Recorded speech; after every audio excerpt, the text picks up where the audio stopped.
Hello everyone, আসসালামু আলাইকুম viewers. আমরা প্রায় 2 ঘন্টা ঘোরানোর পরে বৃষ্টির মধ্যে আমরা চলে আসছি বেলপুরি খাওয়ার জন্য। আর এটা মূলত জয়ের জন্য আসছি। জয় বলতেছে যে হঠাৎ করে যে বেলপুরি খাবে, সেজন্য আসছি।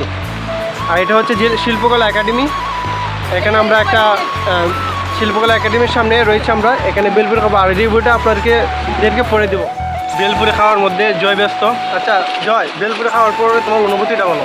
অনেকক্ষণ ধরে তো খাইলাম, বৃষ্টিতে ভিজতে ভিজতে পিজ্জা খাইলাম। এখন আমি তো মল্লিবাজারে 2 বছর আসলাম, ইন্টার করতাম। এখন তখন প্রচুর খাইতাম, একদিন মিস যেত না। কিন্তু আজকে 1 বছরের বেলপুরি আমি খুঁজে পাইছি।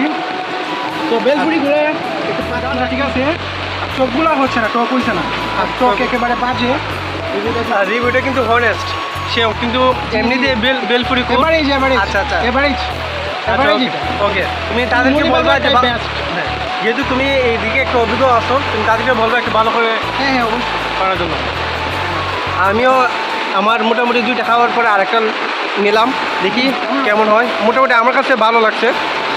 আর এদিকে আর দেখতে পাচ্ছি আমরা আছি বৃষ্টির মধ্যে, রাস্তায় প্রচণ্ড বৃষ্টি। আর বৃষ্টির মধ্যে আমরা আসছি। বৃষ্টির দিন ছিল, আর ফার্স্ট টাইম আমি বেলপুরি খেয়েছিলাম জয়ের সাথে, খুবই ভালো লাগছিল।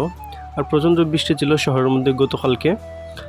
আর যাই হোক, এই ভিডিওটা এই পর্যন্ত। সবাই ভালো থাকবেন, সুস্থ থাকবেন, আর আমাদের জন্য দোয়া করবেন। বাই বাই, আল্লাহ হাফেজ।